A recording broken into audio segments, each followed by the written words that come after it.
I love candy. Alguém gosta de doces? Eu sei, muitos de vocês. O mesmo acontece com as células cancerígenas. As células cancerígenas amam açúcar. Muitos de vocês sabem que o câncer continua sendo a segunda principal causa de morte nos Estados Unidos. E no Brasil, o câncer passa a ser uma das principais causas de morte na população. Células cancerígenas gostam de açúcar, gente? Não é que gostam? Sabe por quê? Uma célula cancerígena, geralmente, ela tem a capacidade de fermentar a glicose, mesmo na presença de oxigênio. Quem descobriu isso foi o Otto Warburg. Esse cara ganhou um prêmio Nobel nos anos 30, estudando a respiração, a função da mitocôndria. A maioria dos tumores tem algum problema na mitocôndria, que é a nossa casa de máquinas, nossa casa de força. Então, muitos tumores fermentam glicose e não têm a capacidade de utilizar gordura como forma de energia.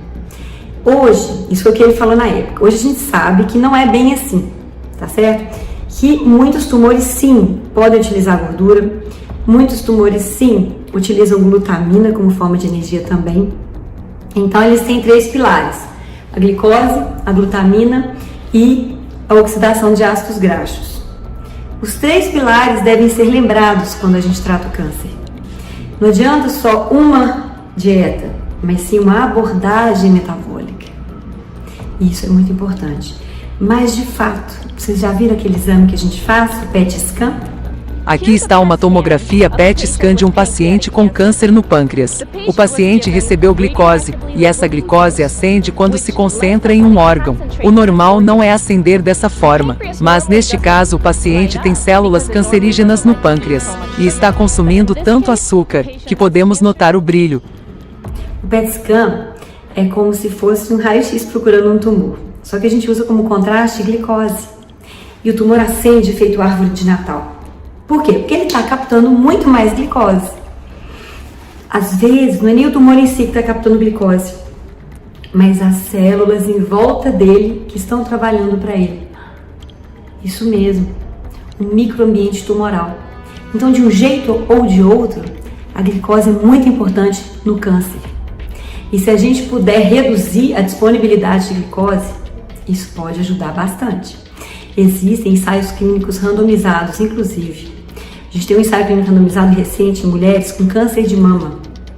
E a dieta cetogênica, que é uma dieta de muito baixo carboidrato, foi importante na evolução do quadro dessas mulheres, principalmente nas que não tinham metástase ainda. Ensaio clínico randomizado, pessoal. A ciência está avançando. Será que as pessoas vão continuar para trás? A gente tem que entender que a alimentação influencia muito mais do que a gente esperava. E o açúcar, pessoal, o açúcar aumenta muito a inflamação no corpo. Tem vários estudos mostrando que o excesso de frutose, que é um componente do açúcar, aumenta a inflamação. Aumenta a inflamação no abdômen, na gordura visceral, no cérebro, diminui a saciedade, aumenta o risco de esteatose hepática, de gordura no fígado, aumenta o risco de diabetes. E essas doenças todas, e a obesidade vem junto, aumenta o risco de câncer. Os tumores relacionados à obesidade estão crescendo exponencialmente. E vocês acham que está crescendo porque as pessoas comeram brócolis ou carne? Não, pessoal. A maioria dos estudos que fala que carne teria alguma associação com câncer, vocês viram falando associação? É porque eles são observacionais, eles não podem inferir causa e efeito. E mesmo assim, os que mais mostram a associação é fraca. Quando a gente tira a carne processada, ela desaparece. Ah, doutora Janaína, então a carne processada causa câncer.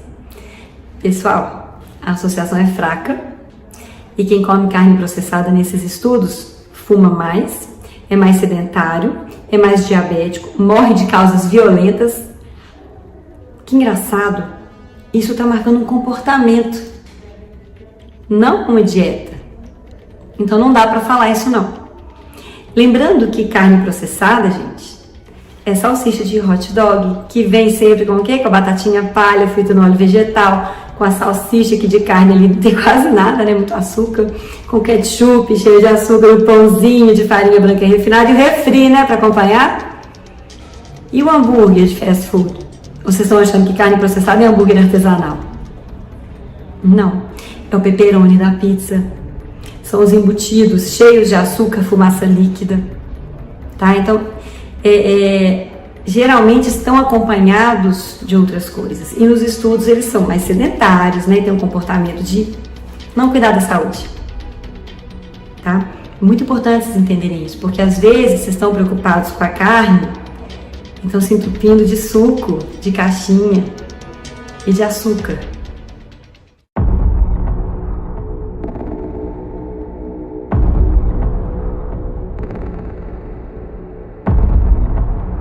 Se a gente for olhar a história do açúcar na vida, a gente vai ter que ir muitos séculos para trás, né? Desde as expansões e influências europeias. O açúcar ele já foi motivo de guerra, de conquista, de disputas territoriais entre países. E o berço do açúcar no mundo foi bastante fundada em cima do trabalho escravo. Ou seja, quem dominava o açúcar, dominava tudo. Quem detinha o controle da produção de açúcar, detinha o poder. O açúcar praticamente foi o petróleo do século XVIII. Sem dúvida a commodity mais importante daquela época. E se a gente trouxer isso para os dias de hoje, a história ela não é muito diferente. Assim como aconteceu com a indústria do tabaco, a poderosa indústria tabagista, com muito poder, com muito dinheiro, com muita influência, a indústria de açúcar se comportou de maneira muito semelhante. Quando a indústria do tabaco, por exemplo, começou a ser ameaçada por questões de saúde. Quando começou a circular na população, né, essa informação relacionando doenças de pulmão e cigarro, quando isso começou a se popularizar, uma das principais estratégias da indústria tabagista foi de se associar a especialista, a pesquisador, a grandes figuras do meio científico, na tentativa de dar legitimidade, ou seja, dar um respaldo científico ao tabagismo. Com o açúcar, a estratégia foi exatamente a mesma. Um pesquisador da Universidade de Nova York viu que 90% dos resultados dos estudos científicos favorecia os produtos dos seus patrocinadores. Ou seja, né, exemplos claros de conflito de interesse em pesquisas patrocinadas é o que não falta nesse meio. Existe uma multidão desses estudos por aí. Muitas e muitas empresas nessa indústria doaram e ainda doam milhões de dólares para pesquisas científicas. Felizmente, com as pesquisas independentes e o advento da internet, dando voz a todos de maneira muito mais democrática do que antigamente, a gente consegue dar um pouco mais, a gente consegue desafiar um pouco isso. Algumas pessoas falam que o açúcar é o novo tabaco, né? Existem estudos sobre câncer de pulmão, alguns tipos de câncer de pulmão que têm uma preferência grande por glicose. Não é só câncer de pulmão. Vários tumores no nosso corpo utilizam glicose como fonte de energia. Podem até utilizar outras coisas, mas alguns utilizam mais a glicose. E quanto mais agressivos, principalmente as metástases daquele tumor, que hoje a gente sabe que a metástase pode ser completamente diferente do tumor que originou a metástase, inclusive em termos de mutações, perfis de mutações, e geralmente metástases consomem mais açúcar do que a célula-tronco tumoral, que pode consumir, por exemplo, mais glutamina ou até mais ácido graxo, que pode estar com a mitocôndria mais intacta, fazendo fosforilação oxidativa, né? Não dependendo tanto da glicose para obter energia. Mas as metástases geralmente vão precisar de glicose. Então, quando a gente fala sobre açúcar e câncer de pulmão, existem alguns estudos observacionais mostrando uma grande conexão no alto consumo de açúcar, né, com o câncer de pulmão.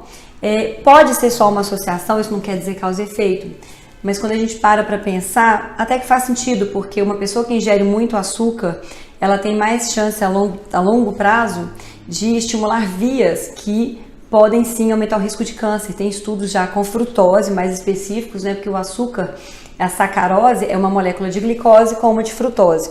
Então quando a gente ingere açúcar, não é glicose pura, é a frutose com a glicose. E essa frutose o nosso corpo não metaboliza muito bem.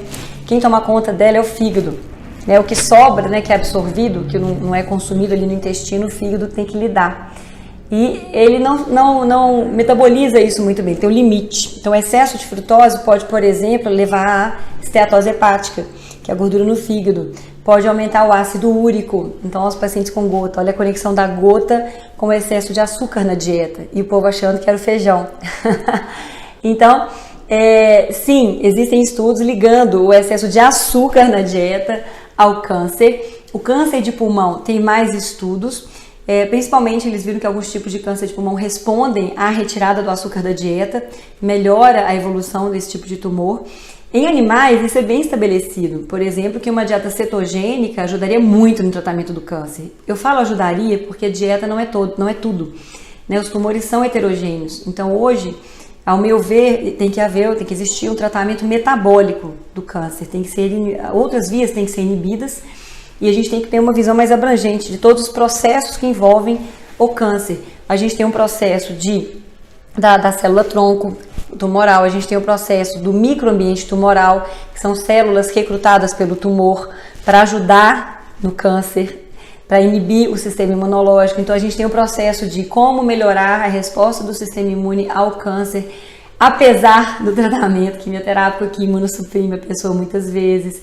A gente tem o processo de inibição de metástases, como que aquela célula desgarra da membrana basal, como que ela consegue andar pela matriz extracelular, que é como se fosse uma gelatina, não é muito fluida, como que acontece essa fluidificação da matriz, como que aquela célula cai no sangue, como que uma vez no sangue ela não é reconhecida pelo sistema imunológico, como que ela anda pelo nosso corpo disfarçada, como que a gente pode interferir nisso, como que a cirurgia oncológica pode atrapalhar a cura do paciente, como que o procedimento cirúrgico pode atrapalhar, pode aumentar respostas tumorais, respostas hormonais que vão estimular a recidiva tumoral. Isso pode ser tratado de alguma forma, existem estudos para tudo isso que eu estou falando. São estudos muito interessantes, a gente está numa fronteira do conhecimento, não há nada muito estabelecido, tem muito estudo observacional, tem relatos de caso, mas há uma plausibilidade biológica muito grande. E o que a gente vê é que o consumo aumentado de açúcar ao longo dos anos está extremamente relacionado à obesidade, à resistência insulínica e todas as doenças relacionadas a isso, o Alzheimer, o câncer, a gota, a endometriose. E se a gente não enxergar isso, sabe, parar de dormir abraçado com um quilinho de açúcar, a humanidade está andando para um futuro meio sombrio, ao meu ver. E isso não é nada xiita, restritivo, absurdo que eu estou falando. Começa com as cáries. Cárie, doença periodontal, aumenta o risco cardiovascular, gente. Porque fomenta a inflamação crônica subclínica. Vejam vocês, uma simples complicação do excesso de açúcar ingerido às nossas crianças. A cárie é uma doença mutilante. O dentista do meu filho falou isso. Janaína, a cárie é uma doença mutilante. E eu falei, é mesmo. E basta tirar o açúcar e pôr xilitol na dieta das nossas crianças, que é o que eles põem na pasta de dente delas, que a gente poderia evitar esse mal, de tirar esse veneno branco. Acho que vocês deviam repensar mesmo o que vocês põem para dentro do corpo de vocês, tanto em alimento quanto em pensamento, e estudar um pouco mais sobre isso. Porque, eu não sei se vocês sabem, mas o cigarro tinha propaganda de grávida fumando. E tem várias revistas mostrando isso. A campanha publicitária é muito forte. E nós somos muito suscetíveis. Então a gente tem que começar a se defender e estudar mais. Mesmo você, que não é médico, leia mais, estude mais, se informe. Porque não dá para a humanidade ser levada pelo marketing, pela publicidade. A ciência já está bem nebulosa. Nós não temos mais grupos cientistas, nós temos grupos de religiosos, cada um defendendo a sua teoria. Ninguém quer olhar para o outro lado, todo mundo com o óculos azul da ideia que pensa, e as pessoas só vão enxergar aquilo de acordo com o ponto de vista delas. Gente, açúcar realmente traz problemas, e não é uma questão de qual açúcar é o pior, qual açúcar que é melhor. Açúcar é açúcar, não interessa se é demerara, se é mascavo, se é refinado, se é grosso, se é preto, se é branco. Açúcar é açúcar. Ah, mas eu não como açúcar, tá? Eu como suco evaporado de cana. Ah, não é açúcar, não. Eu tô comendo maltodestrina porque é um carboidrato complexo. O índice glicêmico é idêntico, tá, gente? Não, Janaína. Não vou comer. Eu tô comendo fécula de batata. É amido modificado. Não, Janaína. Eu tô comendo, como é que chama aquele negócio? É xarope de suco de uma fruta concentrada qualquer. Frutose concentrada? É frutose concentrada, é mais frutose. Bom despertar para vocês.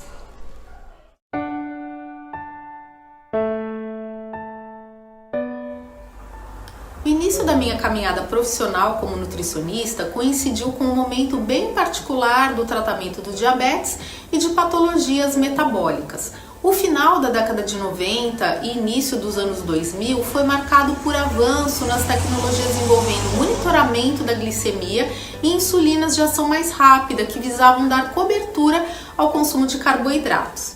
O açúcar, antes considerado o grande responsável pelo descontrole da glicemia, passou a ser tratado como um carboidrato como outro qualquer, a ser contabilizado para o cálculo das doses de insulina.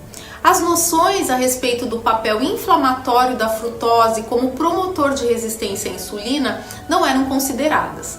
Ao contrário, a frutose era tratada como um edulcorante calórico com baixo impacto na glicemia e que poderia ser utilizado eventualmente pela sua capacidade de caramelizar e proporcionar palatabilidade às receitas dietéticas, com menos impacto aí nos níveis de açúcar no sangue.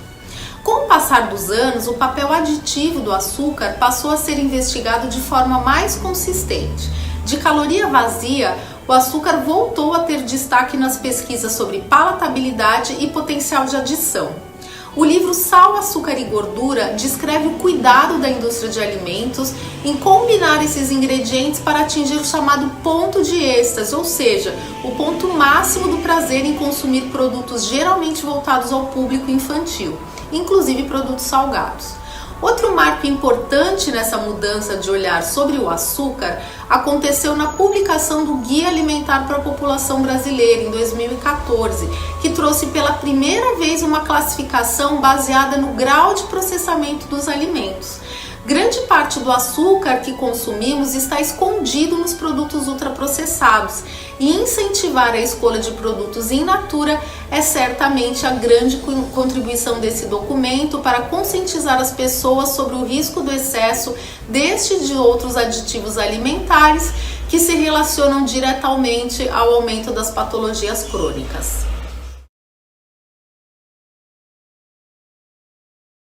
Eu acho curioso quando as pessoas normalmente associam o sistema imune ao consumo de laranja, de vitamina C, que é riquíssima.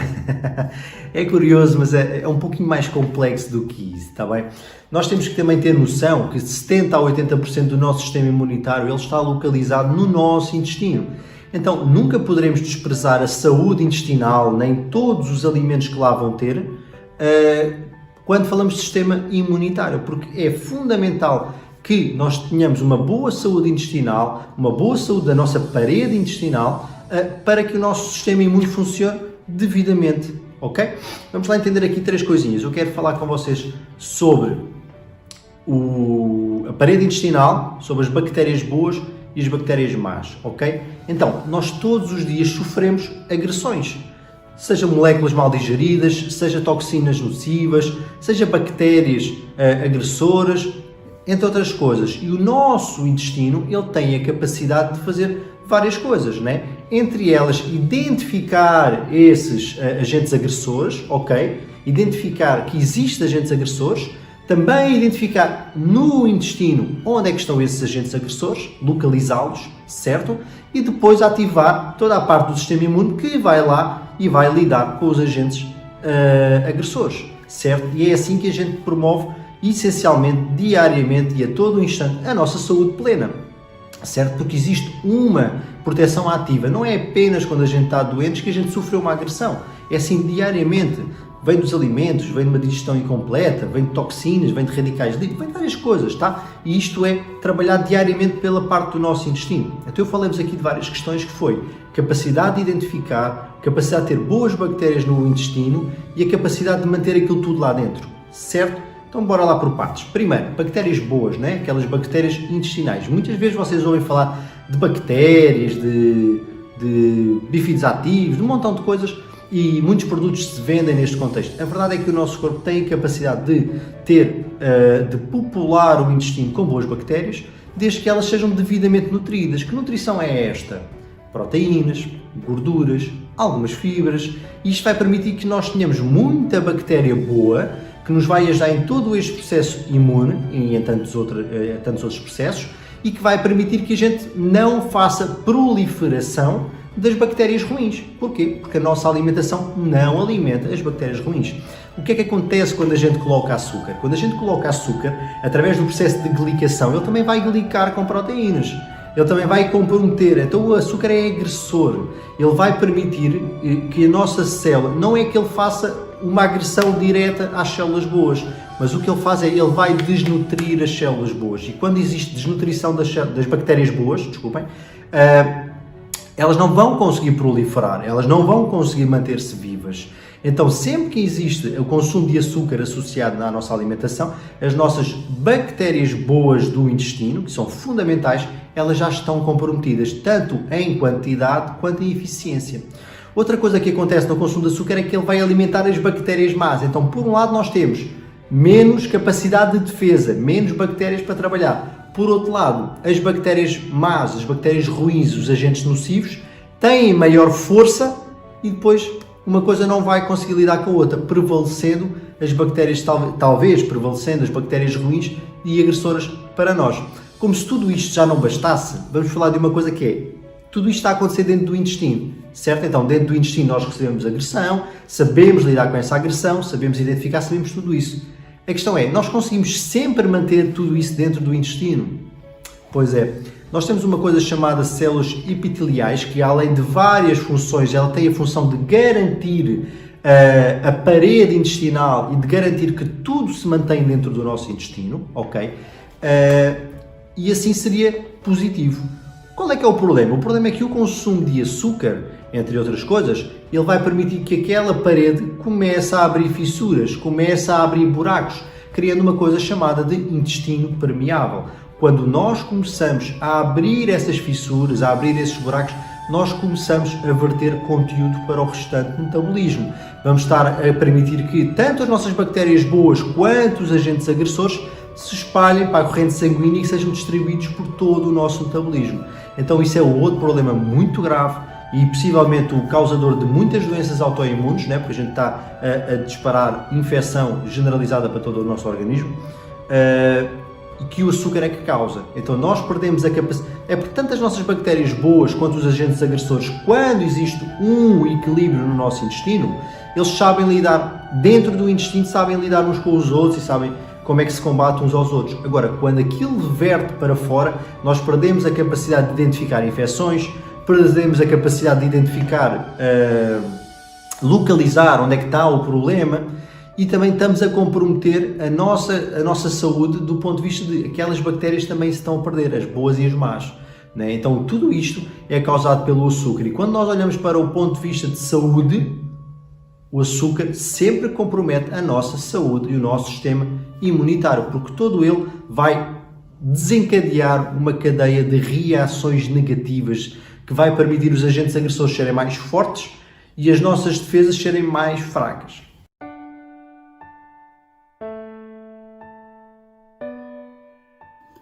O sistema imunológico precisa primeiro reconhecer as substâncias estranhas ou perigosas antes de poder defender o corpo contra elas.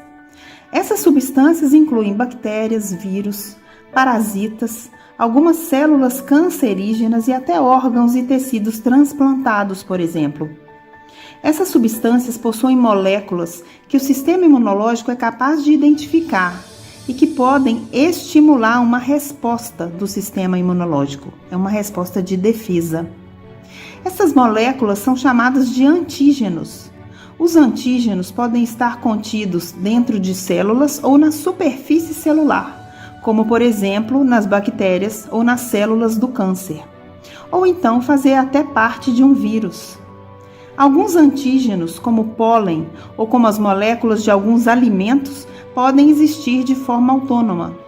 As células dos próprios tecidos da pessoa também possuem antígenos e, normalmente, o sistema imunológico reage apenas aos antígenos de substâncias estranhas e não aos antígenos do próprio corpo da pessoa. Porém, às vezes, o sistema imunológico funciona de uma forma incorreta, considerando os próprios tecidos do corpo como elementos estranhos e produzindo anticorpos anômalos, ou chamados autoanticorpos, ou então células imunológicas que vigiam e atacam determinadas células do nosso próprio corpo. Essa resposta é chamada de reação autoimune, e é daí que vêm as doenças autoimunes. Alguns exemplos de doenças autoimunes: artrite reumatoide, tireoidite de Hashimoto, diabetes tipo 1, lúpus eritematoso, vasculite, poliomielite e outras.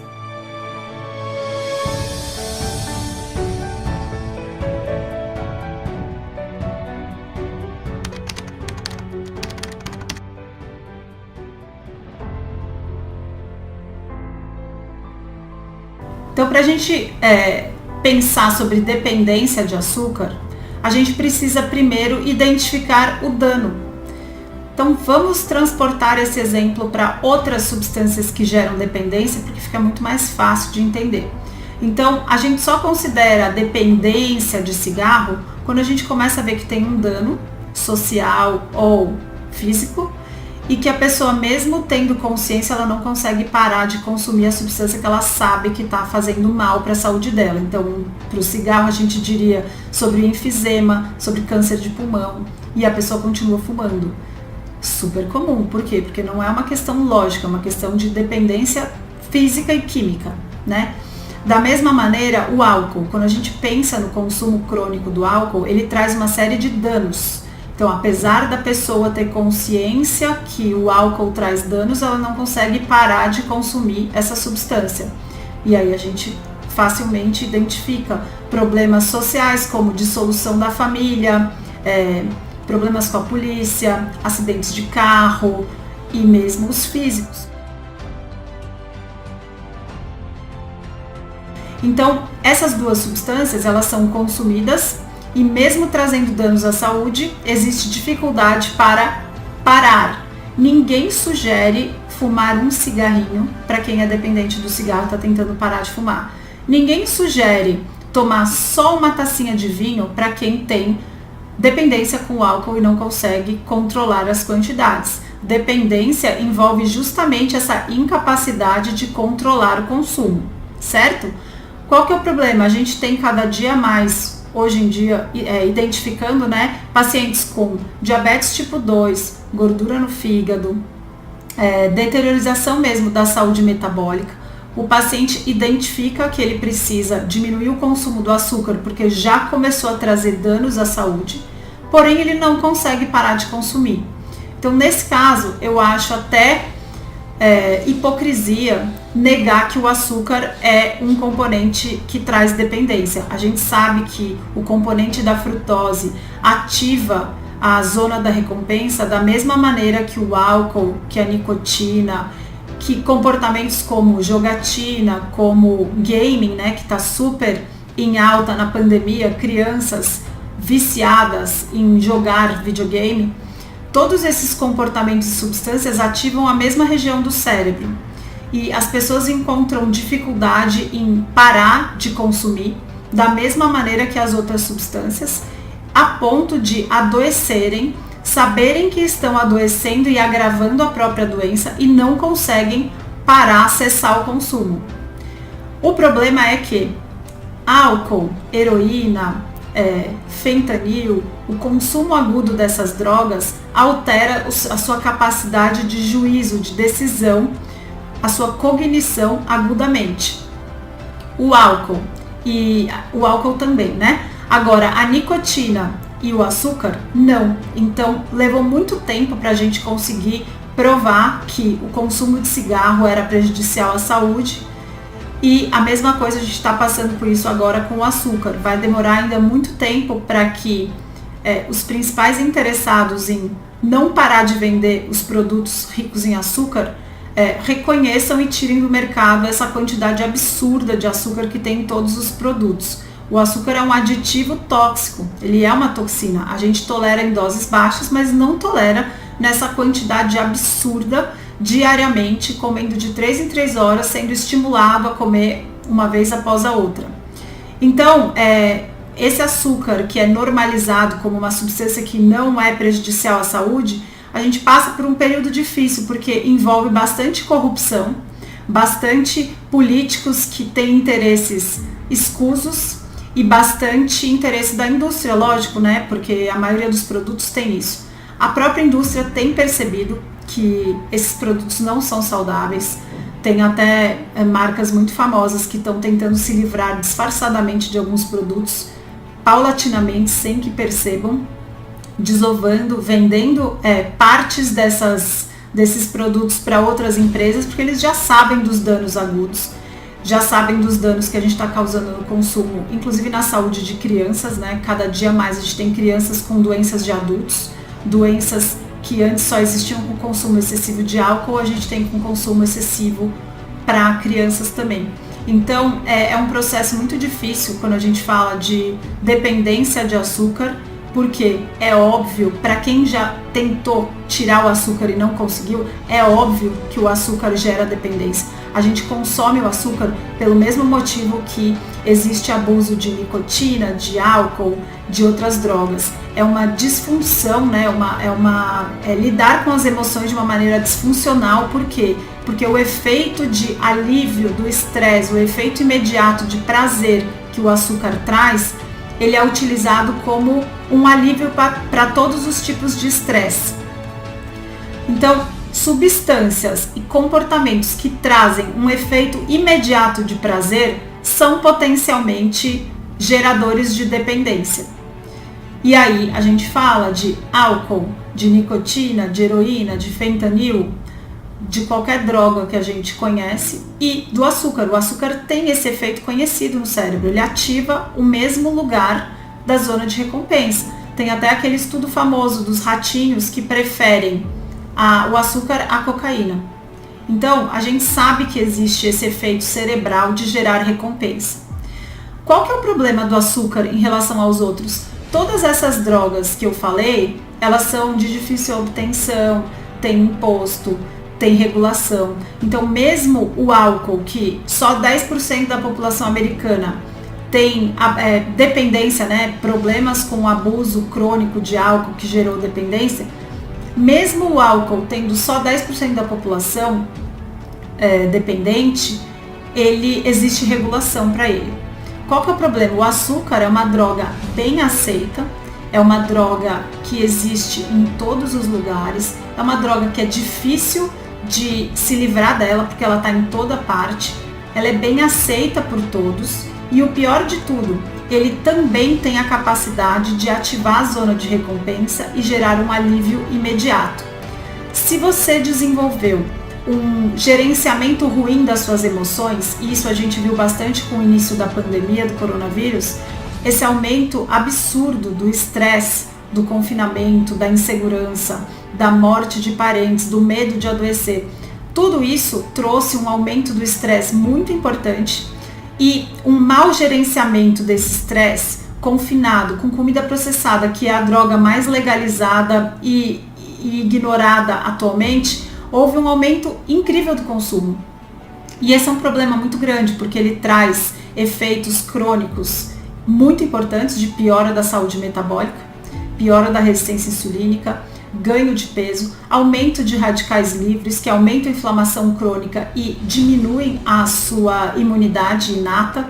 Então, a gente tem vários problemas do consumo excessivo de comida processada, que tem muito açúcar lá, muita frutose disfarçada, porém, não enxergam esse problema, né? Não querem enxergar esse problema, e os principais afetados somos nós, as vítimas, que são o tempo inteiro bombardeadas por propagandas. Existe muito estímulo ao consumo, Todos os lugares que a gente vai, a gente encontra esse tipo de comida processada e ele tem esse efeito imediato de alívio do estresse. Frente a um estresse grande e um mau gerenciamento de emoções, a gente usa facilmente essas substâncias como alívio imediato o dia todo. É socialmente bem aceito comer de 3 em 3 horas. Então aí a gente encontra uma dificuldade ainda maior de se livrar dessa substância. Porque se você é do tipo que é dependente do açúcar, moderação para você não é uma opção. E aí, ficar longe do açúcar é uma batalha muito difícil, porque além das sobremesas que você sabe que tem açúcar, todos os outros produtos que você consome têm açúcar disfarçado em vários nomes que você não conhece. Além de açúcar, sacarose, glicose, maltodestrina, maltitol, açúcar invertido, açúcar demerara, açúcar de coco, é tudo açúcar. Tem muitos nomes para eles e para o consumidor se defender disso, o mais fácil é ou se informar, aprender a ler rótulos e tentar ficar longe, ou simplesmente não consumir produtos com rótulo no 90% da sua vida, porque a gente não é tão frágil assim de não conseguir tolerar nada de frutose, nada de açúcar. Porém, da maneira com a qual a sociedade moderna e atual defende uma alimentação saudável, rica em grãos, açúcar, comida processada, suco, refrigerante, com aquela pirâmide alimentar cheia de carboidratos na base, cheia de produtos processados, comendo de 3 em 3 horas, a gente não consome quantidades saudáveis de açúcar que a gente consiga tolerar, que o nosso fígado consiga lidar. Então é muito importante que a gente se informe cada dia mais para conseguir se defender da própria saúde, porque a indústria alimentícia e farmacêutica ainda não tem interesse nenhum que você fique mais saudável deixando de consumir os produtos que são a principal fonte de renda de consumo mundial. Lembrando que comida de verdade não dá para ser viciante. Ninguém abusa de salmão, ninguém abusa de brócolis, ninguém perde o controle com uma picanha, ninguém se descontrola comendo uma salada com cenoura e beterraba. Ninguém perde o controle com comida de verdade porque ela foi feita para nutrir. Porém, esses produtos processados, eles têm uma combinação de alimentos, né? Uma combinação de substâncias adicionadas, uma delas o açúcar em excesso, os óleos vegetais também. Essa combinação para o nosso cérebro, ela é suprafisiológica. A gente não é capaz de lidar com essa combinação sem desregular totalmente o nosso apetite e querer comer mais e mais e mais. É por isso que é impossível comer um só. Esses produtos processados, eles não foram feitos para você comer um só, eles não foram feitos para você dividir com ninguém, eles foram feitos para você comer até o fim e querer comprar mais. Esse é o principal objetivo da comida processada, fazer tanto sucesso, ser tão irresistível e trazer tantos problemas de saúde associados em pessoas que querem parar de consumir, porém não conseguem parar de consumir. E para essas pessoas, o conselho de moderação é um conselho que faz mal à saúde, porque não dá para moderar em alguma coisa que a gente, quando começa a comer, não tem controle para parar. Então, nesse caso, se você não tem controle, eu vou dar um exemplo engraçado, mas Doritos para mim, meu marido brincava há muito tempo atrás que Doritos é igual cocaína. Doritos tem cocaína. Tem uma história engraçada que o meu marido costumava me falar: nossa, deve ter cocaína nesse Doritos, não consigo parar de comer. Eu não consigo parar de comer Doritos, eu como até terminar, seja um potinho desse tamanho, seja o saquinho GG. Então, para esse tipo de alimento que eu não tenho controle sobre, o melhor conselho para mim não é moderação, não é falar assim: olha, Maíra, quando tiver Doritos à sua disposição, come só 2 Doritos, modera aí a quantidade. Eu não tenho controle de parar depois de comer 2 Doritos, eu quero comer mais, eu quero comer até o fim. É para isso que ele foi feito. Existe engenharia de alimentos para que ele seja irresistível e você não consiga parar de comer. I was totally surprised. I spent time with the top scientists at the largest companies in this country, and it's amazing how much math and science and regression analysis and energy they put into finding the very perfect amount of salt, sugar, and fat in their products that'll send us over the moon. Então, ter informação muda a sua capacidade de tomar decisões. Então, para mim, o que eu faço quando eu vejo Doritos? Eu não começo a comer, porque eu consigo falar não. Depois que eu comecei a comer, é muito mais difícil. Então, moderação é um péssimo conselho para os alimentos que você, que se conhece, sabe que não tem controle sobre. Por isso que a gente precisa de informação para conseguir tomar decisões um pouco melhores. E aí mora o perigo dos lanchinhos. Então, quando a gente não sabe lidar funcionalmente com as nossas emoções, a gente pode usar muletas para não lidar com esse tipo de dificuldade. Então, ao longo do dia, é normal a gente sentir tristeza, raiva, frustração, cansaço, dificuldade de realizar uma tarefa, se sentir incapaz em algumas coisas, se sentir cansado, achar que não é capaz de dar conta. É normal, a gente tem essa variação de sentimentos normalmente durante um dia. Só que com o estresse crônico e com essas substâncias rapidamente disponíveis à nossa volta, então qualquer pessoa, se você conversar com qualquer pessoa agora, em 5 minutos ela consegue ter acesso a alguma comida dessas comidas processadas que são ricas ou em açúcar, ou em trigo, ou nos dois, ou com óleo vegetal junto. Então é fácil ter acesso à comida processada. Então, para qualquer uma dessas emoções, se a gente começa a usar essas substâncias, esses lanchinhos, como um band-aid, então, estou me sentindo frustrado, acho que é fome, vou lá e como. Hoje em dia, quase todo mundo acha que todos os tipos de emoção que passam, que flutuam ao longo do dia, é fome, identificam como fome. Então a gente precisa ter primeiro a consciência, reconhecer que na verdade não é fome. Na verdade você desenvolveu um hábito de anestesiar suas emoções com comida. E isso, realmente, o açúcar é muito eficiente, ele traz o prazer imediato. E esse uso disfuncional de comida como um anestésico, né, para suas frustrações diárias, para suas flutuações de humor, é muito prejudicial, porque ele gera dependência de atitude mesmo. Você começa a processar todas as suas emoções, você transforma em sentimento de fome, preciso de um alívio. Da mesma forma que quem precisa de um cigarro, né? Tô cansado, preciso de um cigarro. Estou estressada, preciso de um cigarro. É o mesmo mecanismo de precisar do lanchinho, de estar sempre mastigando algum alimento processado cheio de açúcar, cheio de trigo. Então, esse processo de dependência, de transferência mesmo, todas as frustrações são mal gerenciadas por você. Você não é capaz de perceber que está passando por alguma situação de ansiedade, de estresse, de depressão, de frustração. Você não é capaz de reconhecer as suas emoções e antes mesmo delas surgirem, você já identifica como fome e usa a comida como anestésico.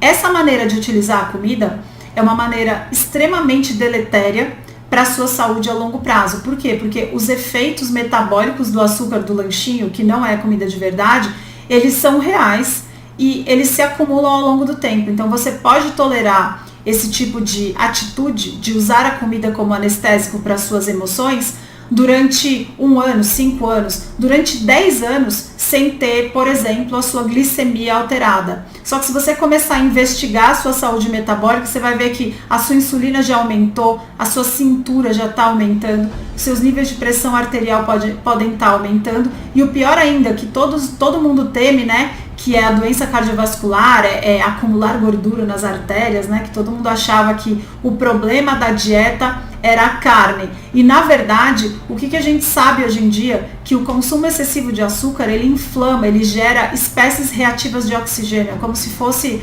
oxigênios nervosinhos que são fabricados pela sua mitocôndria toda vez que ela tem que lidar com um monte de açúcar para queimar. Esse excesso de radicais livres, ele não só te envelhece, como ele inflama a parede das suas artérias. E daí aquele medo que a gente tinha da gordura, na verdade a gente devia ter tido com açúcar, porque o principal problema do que aconteceu no passado é que durante a época que houve um aumento da doença cardíaca lá nos Estados Unidos, atribuíram ao consumo de carne, de gordura animal, de gordura saturada, ao invés de culpar o aumento do consumo do cigarro, que naquela época estava acontecendo. E aí o que aconteceu? A gente formou uma geração que tinha fobia de gordura. E aí o que acontece quando você tira a gordura dos alimentos? Fica com gosto de isopor, de papelão.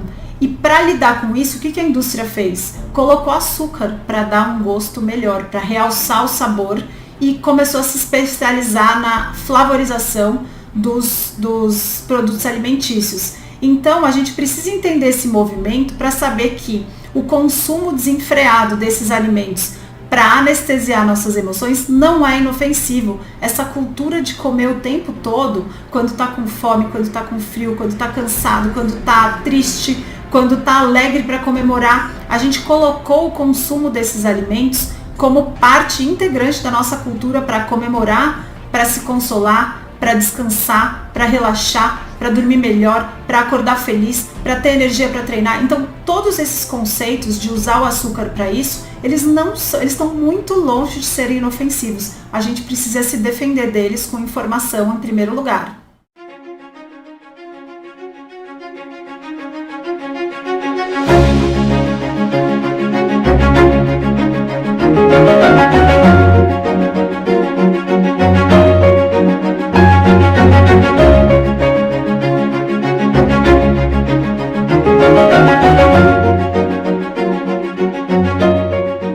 É preciso deixar claro que não existe uma sociedade malvada lá fora. Nós somos a sociedade. Todo dia, quando eu acordo e decido fazer uma coisa que me acende ao ponto da estafa, eu sou a sociedade. Quando eu chego em casa e preciso de um objeto que me pare e me reabasteça meu cérebro, eu sou a sociedade. Micro, macro, o indivíduo compõe o coletivo. A gente se sente sozinho porque nas vitrines, nas telas, a gente expõe os pontos bonitos, como se as minhas sombras fossem minhas e as luzes fossem dos influenciadores digitais. Uma mentira terrível do nosso tempo. E aí a gente chega em casa do nosso trabalho em estafa completa e muitas vezes a velocidade é tanta que a gente nem percebe mais. Atualmente a gente nem sai. A gente está em casa trabalhando com os filhos do nosso lado, gritando e correndo. A gente está sempre correndo, a gente só corre hoje em dia. Mas nos dois casos, a mente é frenética e a gente precisa de um consolo para parar. Esse é o quadro, esse é o diagnóstico. Mente frenética, objeto que freie. Tem um termo que eu uso muito nos meus vídeos e no meu trabalho como um todo. HPA. É o eixo principal de tudo que tem ocorrido no mundo. Hipotálamo pituitária adrenal. HPA. O hipotálamo é o mestre de tudo que ocorre no corpo humano. Hipotálamo é o ciclo circadiano, o relógio de cada célula. É ele que regula o tempo, temperatura corporal, tensão muscular, vasorregulação, batimentos cardíacos e, claro, fome e saciedade. Ele definiria nosso tempo, mas não. Hoje a gente foi ensinado que nós somos os donos do tempo. E adivinha? A velocidade que a gente impõe sobre nós. E quem é que surge no fim do dia para segurar o tranco? O pão, o pãozinho. É exatamente isso que o açúcar faz. Ele inibe o eixo HPA. Ele acalma o eixo HPA. É isso que te ajuda a lidar com as respostas ao estresse. É por isso que tu chega em casa e agarra o carboidrato. É por isso que tu dá biscoitos pro teu filho parar quieto enquanto tu trabalha. A questão é que o eixo HPA ativado significa luta e fuga ativada. É uma vida em guerra. E se tu tá em modo de guerra, tu tá reativa. E tu sabe disso. Teu casamento sabe disso. Tuas inflamações, doenças que nenhum médico descobre, agressividade, crise de choro, dores musculares. Eu sei, tu sabe. Mas tem um lado bom. E é por isso que tu prossegue. Que a sociedade prossegue. O corpo em guerra é guerreiro. É óbvio. Guerra guerreiro. É o corpo no ápice. A melhor visão, a melhor audição, a melhor produtividade. Mas o corpo humano tem um limite. A gente não é máquina. Tu não é máquina. Teu filho não é máquina. Tu precisa descansar. Teu filho não precisa do celular, da bolacha. Ele precisa do teu abraço, olha para ele. E isso é o hipotálamo. Ciclo circadiano. Ele é um ciclo. Tu é um ciclo. A sociedade era um ciclo. E a gente virou uma linha de produção infinita. Mais, mais, mais. Como uma sociedade do açúcar. Mais, mais, mais. Não tem fim. Mais like, mais meta, mais resultado, mais desejo, mais plano. Agora, agora. É preciso quebrar o ciclo. E não é algo simples de resolver, porque parece uma sociedade viciada. Eu trabalho com adicção, não com hábito. O trabalho da psiquiatra de Harvard, Uma Naidoo, é fascinante. Ela é parceira do PhD Nick Norwitz, parceiro do psiquiatra Chris Palmer. Ambos trabalham com dieta cetogênica. A gente já tem alguns modelos em animais mostrando que dietas cetogênicas são capazes de reduzir a resposta do eixo HPA em ambientes de estresse. Uma coisa que pessoas em cetose certamente já sentiram. Porque enquanto açúcar é pico, é combustível de explosão, o que muitas vezes é sim necessário, a gordura é combustível de estabilização. O que Uma Naidoo mostra é que a retirada abrupta do açúcar pode promover efeito de abstinência tão potente quanto da cocaína. E a gente não trabalha com pessoas em ilhas paradisíacas. A gente trabalha com mães que têm filhos para cuidar, com empregos que sustentam filhos. Mulheres como Uma Naidoo e eu têm se debruçado de forma complexa para entender o organismo e a vida de pessoas que se tornaram dependentes dessas redes de luta e fuga. Dessa mãe que reproduziu no filho o modelo de guerra que ela aprendeu. De onde essa mulher vem? De uma vida que é só luta? Tudo bem, guerreira, mas e agora? A gente segue em guerra constante ou já dá para baixar a guarda, baixar a tela, a bolacha e abraçar teu filho e descansar? O eixo HPA é exatamente isso. Escolher as lutas certas, entrar em modo de descanso e digestão onde pudermos, substituindo sim o açúcar por alimento de baixo índice glicêmico, carboidrato complexo e comida de verdade. E com certeza, introduzindo gordura saudável, porque não se trata de só remover combustível errado, mas de estabilizar o sistema dentro e fora do prato.